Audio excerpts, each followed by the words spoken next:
नमस्कार साथियों, कैसे हैं आप सभी। एक बार आपका फिर से स्वागत है अपने चैनल ब्राइट ब्रेन जो हमारा है उस पर। साथियों, आज हम जो हमारी जूनियर अकाउंटेंट भर्ती परीक्षा और सहायक आचार्य असिस्टेंट प्रोफेसर भर्ती परीक्षा 2023 है, उसमें अंकेक्षण ऑडिटिंग जो हमारा है वो शुरू करने जा रहे हैं। सबसे पहले तो आप सभी का बहुत बहुत धन्यवाद। आप लोगों का इतना प्यार इसमें मिल रहा है हमें चैनल पे। साथियों, ऑडिटिंग शुरू करते हैं हम, उससे पहले 2-3 चीज़ें हैं जो बहुत ही ज़रूरी है।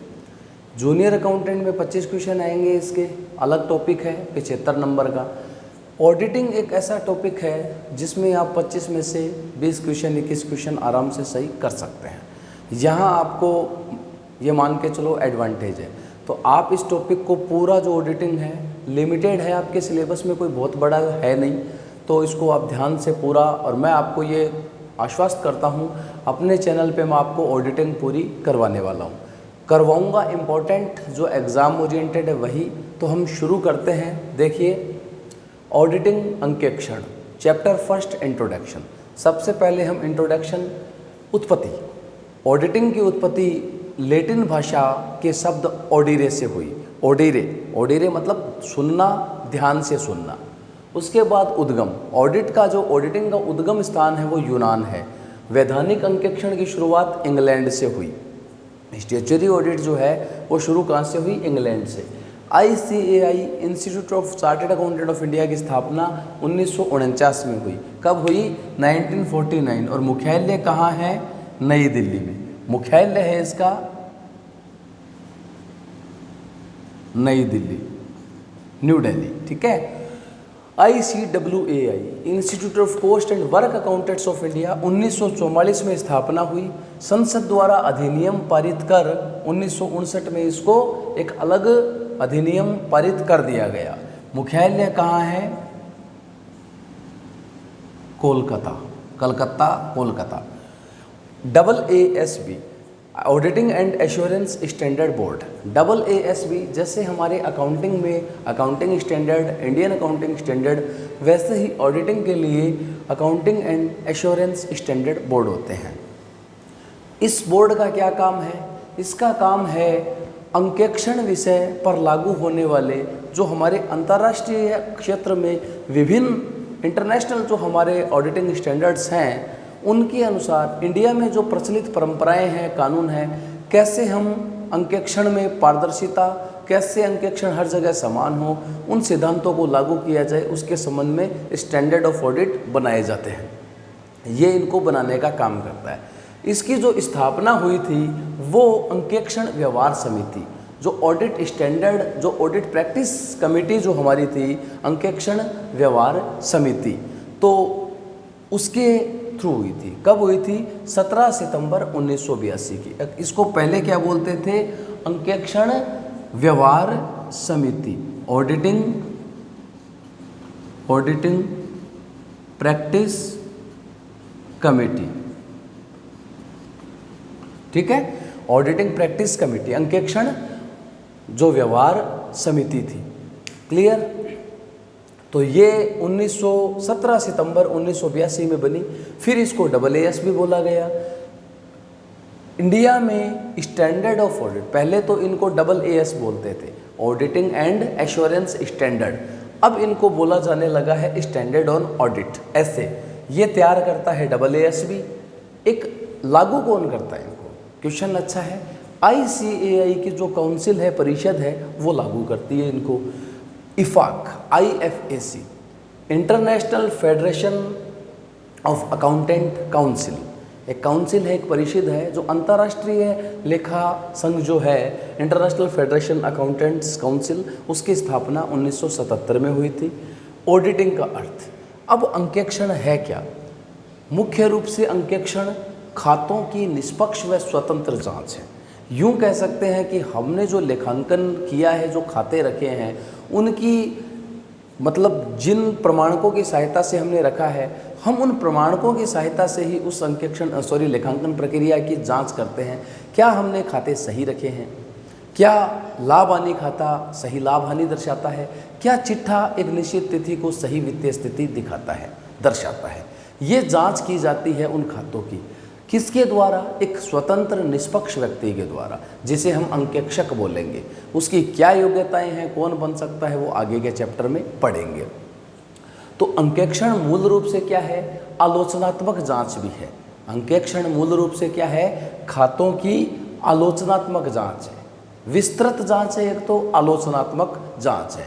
तो अंकेक्षण क्या है? जो हमने खाते रखे हैं, जो हमने ऑडिट्स के लिए अकाउंट मेंटेन किए हैं, उनकी निष्पक्ष व्यक्ति द्वारा एक स्वतंत्र रूप से जांच है, जिसका उद्देश्य क्या है? उस जांच का उद्देश्य है जो खाते हमने तैयार किए हैं उन खातों के बारे में एक राय बनाना, एक राय व्यक्त करना, एक राय प्रकट करना, या यूँ कह दें उस व्यक्ति द्वारा एक राय प्रकट की जाती है, उस व्यक्ति द्वारा एक राय बनाई जाती है। किस द्वारा? जो खातों की जांच करता है। अब राय बनेगी कैसे, क्या है? तो हम इसको अंतिम रूप में, वैसे तो इसकी परिभाषाएं J.R. बाटलीबाई हैं, स्पाइसर पैगलर ने दी हैं, जो हमारे अंतर्राष्ट्रीय अंकेक्षण मानक मंडल है वहाँ से भी हैं। बहुत ज़्यादा डीप में नहीं जाना, बहुत आपके लिए इतना सफिशिएंट है अंकेक्षण क्या है। एक बाटलीबाई ने, जो J.R. बाटलीबाई, उन्होंने इसको आलोचनात्मक जांच कहा है। क्या कहा है? आलोचनात्मक जांच कहा है। जो हमारा कहने का मतलब है कि एक तरीके से जो हमारे लेख अकाउंट्स मेंटेन किए गए हैं उनकी पूर्ण और आलोचनात्मक जांच। अब यदि हम इसको दो शब्दों में, एक लाइन में कहना चाहें तो अंकेक्षण क्या है? अंकेक्षण से तात्पर्य एक ऐसी प्रक्रिया से या एक ऐसे स्वतंत्र आलोचनात्मक खातों की जांच से है जिसके अंतर्गत एक स्वतंत्र व्यक्ति द्वारा राय अभिव्यक्त करने के लिए जांच की जाती है। जिस जांच का मुख्य उद्देश्य क्या है कि जो हमारे वर्ष में अंतिम खाता जो बनाया गया है, जिसमें लाभ हानि खाता है, वो सही लाभ हानि दर्शाता है और चिट्ठा उस तिथि को सही वित्तीय स्थिति दर्शाता है। इस बारे में एक राय प्रकट की जाती है, राय की अभिव्यक्ति। क्लियर? चलिए, उसके बाद हम बात करते हैं अंकेक्षण के उद्देश्य की।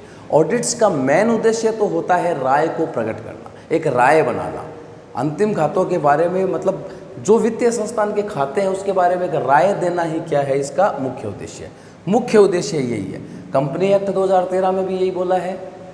जो हमारा अकाउंटिंग स्टैंडर्ड बोर्ड है, institute of chartered accountant of India है, वो भी यही कहते हैं। सहायक उद्देश्यों में कपट को रोकना, अशुद्धियों को रोकना, पकड़ना उनको, उसके अलावा मैनेजमेंट्स को कहीं जो वो एडवाइस मांगे अगर, तो वहाँ कुछ अंकेक्षण प्रक्रिया के संबंध में सलाह देना, ये उसके सहायक उद्देश्य हो सकते हैं। उसके बाद अब बात करते हैं अशुद्धि तथा कपट या गबन। अशुद्धि क्या होती है? आपको बेसिकली अशुद्धि और गबन या कपट में अंतर पता होना चाहिए। अशुद्धि क्या है? अशुद्धि है जो जाने अनजाने में हो जाती है। हमने कोई जो भी खाते मेंटेन कर रहा है उसने लापरवाही की, सिद्धांतों का ध्यान नहीं रखा, लेकिन उसका इरादा ऐसा नहीं था कि वो किसी को नुकसान पहुंचाए, हानि पहुंचाए, इंटेंशन उसके गलत नहीं थे, हो सकता है वो अनजाने में हो जाती है, उसे अशुद्धि कहते हैं। अशुद्धि कितने प्रकार की हम अकाउंट्स में पढ़ चुके हैं। भूल की, हिसाब की, क्षतिपूरक, सैद्धांतिक, वो अशुद्धियाँ थी। कपट क्या है? कपट वो है जो सुनियोजित तरीके से किया जाए, प्री प्लान्ड, जिसका एक निर्धारित उद्देश्य है कि मुझे कपट या गबन से ये पैसा अपने पक्ष में करना है, माल चुराना है, या खातों में हेरफेर करके जालसाजी करके कहीं ना कहीं कोई उद्देश्य है उसका निर्धारित, वो क्या कहलाता है? कपट या गबन। ये अशुद्धि हो गई, कपट। अब गबन की हम बात करें, मिसबिहेवियर की, तो गबन 2-3 इसके रूप बताए हैं जो इम्पोर्टेंट है आपके एग्जाम से रिलेटेड। ये गबन, इस गबन में एक तो होता है टीमिंग एंड लेडिंग या लैपिंग। क्या होता है? टीमिंग एंड लीडिंग या लैपिंग भी बोलते हैं इसको, लैपिंग। इसको इंग्लिश में भी लिख सकते हैं टीमिंग एंड लीडिंग या लैपिंग। कहने का मतलब करते रहो और लादते रहो। इसका मतलब ये हुआ, अर्थ इसका ये है कि आपने माल उधार बेच रखा है, डेटर से पैसा एक व्यक्ति से आया, वो जेब में डाल लिया, फिर आया उसको पहली जगह रख दिया, फिर आया उसको दूसरी जगह रख लिया। मतलब पहली पोत जो सबसे पहले आया उसको हमने क्या कर लिया? गबन कर लिया, चुरा लिया। ये है टीमिंग एंड लीडिंग। एक काइटिंग जो हमारा है, काइटिंग भी है, वो अपने इंडिया में नहीं, ब्रिटेन वगैरह में अंतिम खातों में बैंक बैलेंस को बढ़ा के दिखाया जाता है, उस पर काइटिंग भी है। टीमिंग एंड लीडिंग, काइटिंग, ये सारे क्या हैं, गबन के प्रकार है। अब बात करते हैं ऑडिट एविडेंस की, अंकेक्षण साक्ष्य। साक्ष्य क्या है? जब ऑडिटर अपनी अंकेक्षण प्रक्रिया को संपादित करता है, अंकेक्षण कार्य करता है, तो वहाँ ऑडिटर जो एविडेंस, जो प्रपत्र, जो साक्ष्य, गवाह जिनको यूज करता है, वो ऑडिट एविडेंस होते हैं, जिसमें आंतरिक साक्ष्य भी हो सकते हैं और बाह्य भी हो सकते हैं। आंतरिक साक्ष्य वो होते हैं जो संस्था के अंदर से ही तैयार किए जाते हैं। माल बेचा है तो संस्था ने बेचा है तो सेल्स का वाउचर, नगद बेचा है तो कैश मेमो, मजदूरी दी है तो भुगतान पत्रक। यदि दूसरे से माल खरीदा है तो जिस पार्टी ने बेचा है उसने वाउचर जारी किया होगा। जहाजीबिलिटी है वो है, वहाँ वो क्या होंगे, क्रेडिटर्स, जो हमारे क्रेडिटर्स हैं उनके संपुष्टि या कन्फर्मेशन लेटर हैं, वो सारे बाह्य साक्ष्य होते हैं। अब अंकेक्षण तथा अनुसंधान में अंतर। अंकेक्षण और अनुसंधान, देखिए मैंने आपको अर्थ बता दिया अंकेक्षण का, तो विस्तृत अर्थ में अंकेक्षण लेखांकन में भी शामिल होता है। तो लेखांकन के 3 भाग होते हैं, नंबर 1 व्यवहारिक भाग, नंबर 2 सैद्धांतिक भाग और नंबर 3 आलोचनात्मक भाग। तो मैं यहाँ इसको लिख रहा हूँ, इसको मैं यहाँ डिलीट करूँगा। ये देखिए, हम बात करते हैं पूरा जो लेखांकन है हमारा, इस लेखांकन को हम 3 भागों में विभाजित करेंगे। नंबर 1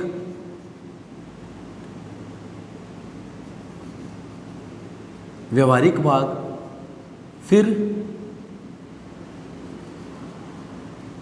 सैद्धांतिक भाग और उसके बाद होता है आलोचनात्मक।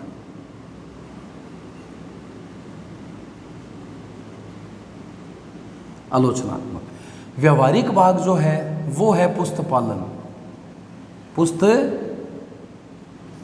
बुक कीपिंग, उसे हम व्यवहारिक भाग बोलते हैं। सैद्धांतिक भाग को हम क्या बोलते हैं, लेखांकन, और आलोचनात्मक भाग को हम क्या बोलते हैं, अंकेक्षण। तो विस्तृत अर्थ में अंकेक्षण भी किस में शामिल होता है, लेखांकन में। पूछा जा सकता है प्रश्न, अंकेक्षण विस्तृत अर्थ में अगर बात करें तो लेखांकन में शामिल है, लेकिन सामान्यतया जहाँ पुस्तपालन खत्म होता है वहाँ लेखांकन प्रारंभ होता है, और जहाँ लेखांकन खत्म होता है वहाँ अंकेक्षण प्रारंभ होता है। ये चीज़ आपको पता होनी चाहिए। अर्थ अंकेक्षण का हमने पढ़ लिया। अब हम, ये एक सामान्य परिचय है बस अंकेक्षण का, उद्देश्य, अर्थ, क्या इसका उद्गम स्थान है। फिर हम नेक्स्ट जो हमारी क्लास होगी उसमें हम अंकेक्षण के प्रकार पढ़ेंगे, और मैं आपको एक मोटा मोटी बताऊंगा कि अंकेक्षण प्रक्रिया, पूरी प्रक्रिया के बारे में। फिर हम कंटिन्यू उसके चैप्टर पढ़ेंगे। तो ये आज हमारा पहला चैप्टर है, ख़त्म हो गया है। केवल इसमें ये पॉइंट आपको बताना बाकी है, अंकेक्षण और अनुसंधान में क्या अंतर है, बता देता हूँ। अंकेक्षण है, बता चुका आपको, खाते जो हमारे हैं, बुक्स ऑफ अकाउंट या वित्तीय सूचना तंत्र जो हमारा है, फाइनेंशियल इंफॉर्मेशन सिस्टम, वित्तीय सूचना तंत्र या वित्तीय सूचना प्रणाली की स्वतंत्र और निष्पक्ष जांच है, जो ये तय करने के लिए की जाती है, एक मतलब राय प्रकट करने के उद्देश्य से की जाती है कि हमारे अंतिम खाते, जिसमें लाभ हानि खाता वर्ष में सही लाभ हानि दिखाता है, और वित्तीय विवरण जो हमारा बैलेंस शीट है, चिट्ठा, वो एक तिथि को सही वित्तीय स्थिति दर्शाता है। ये चीज़ कंफर्म करने के लिए, उस पर राय प्रकट करने के लिए क्या किया जाता है, अंकेक्षण। और अनुसंधान क्या है, तो अब अंकेक्षण और अनुसंधान में फ़र्क है। अनुसंधान संदेह की दृष्टि से, जहां हम सोचेंगे कि कोई गड़बड़ है, कोई विशेष उद्देश्य है, तो हर एक चीज़ को गहराई से जांच करना, वो अनुसंधान है। जबकि अंकेक्षण एक सामान्य प्रक्रिया है कि राय प्रकट करने के लिए की जाती है अंकेक्षण। तो अंकेक्षण और अनुसंधान में अंतर क्या है? यही अंतर है कि अंकेक्षण में संदेह की दृष्टि से नहीं किया जाता, सामान्य प्रक्रिया है, और यहाँ अनुसंधान में क्या होता है, विशेष उद्देश्य होता है, डाउट्स होता है, संदेह होता है, यहाँ अनुसंधान होता है। अब अंकेक्षण बात जब ऑडिट की आए तो 2 कोर्ट के केस हैं, उनकी अगर बात नहीं आती तो फिर हम ये मानते हैं कि ऑडिट हमारी जो है वो अधूरी ही है। तो वहाँ हम 2 हमारे वो केस हैं, उन केसों की बात करते हैं। नंबर 1 होता है हमारा किंगस्टन कॉटन मिल। कौन सा? किंगस्टन कॉटन, जो हमारी मील मान लो आप इसको, मील है ये। नंबर 2 है लंदन एंड जनरल बैंक। ये 2 मुकदमे थे।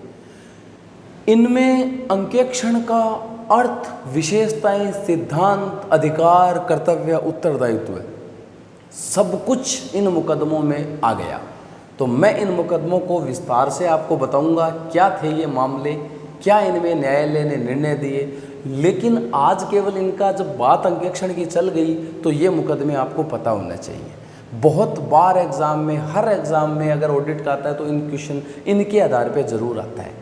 इनमें कुछ इंपॉर्टेंट क्वेश्चन बनते हैं। जैसे किंगस्टन कॉटन मिल का जो मामला है वो अंकेक्षण की ईमानदारी, सामान्य बुद्धि पर आधारित, कि अंकेक्षक जो है उसको ईमानदार रहना चाहिए, उसको समान चतुराई का उपयोग करना चाहिए। लेकिन इसमें साथ ही ये कहा है कि अगर सुनियोजित रूप से कोई कपट किए गए हैं उनको पकड़ने की जिम्मेदारी अंकेक्षक की नहीं है। लंदन जनरल बैंक का जो है वो कहता है कि अंकेक्षक बीमक नहीं है, इंश्योरर नहीं है। मतलब ऑडिट हो गई तो ये प्रमाण नहीं है कि वो खाते एकदम सही है, वो केवल अपनी राय प्रकट कर सकता है अंतिम खातों पे। तो अंकेक्षण जो है उसमें अंकेक्षक सत्यता की गारंटी नहीं देता, बीमा नहीं करता वो। ये निर्णय इसमें दिए गए।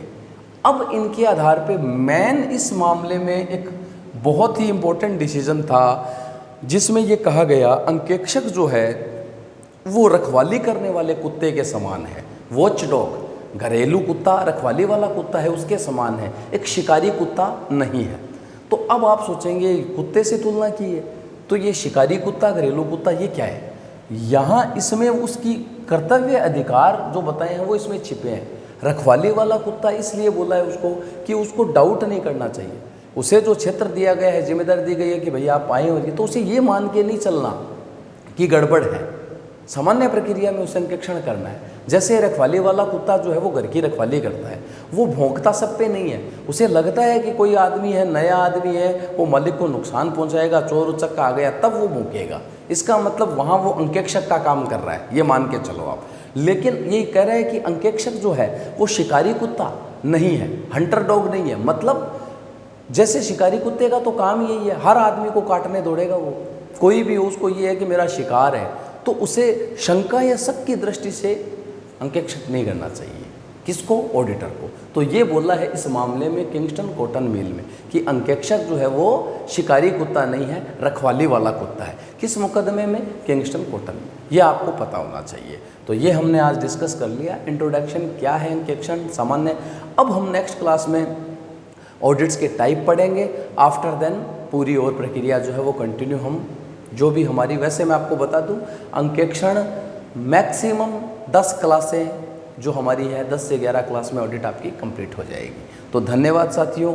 आज हमें आप ज़रूर वीडियो के बारे में, जो हमारे साथी असिस्टेंट प्रोफेसर जूनियर अकाउंटेंट की तैयारी कर रहे हैं, कैसा लगा आपको हमारा वीडियो, क्या और इसमें कुछ और हम ऐड कर सकते हैं, प्लीज़ आप अपने इंपॉर्टेंट वैल्यूएबल सुझाव जो हमें दीजिए।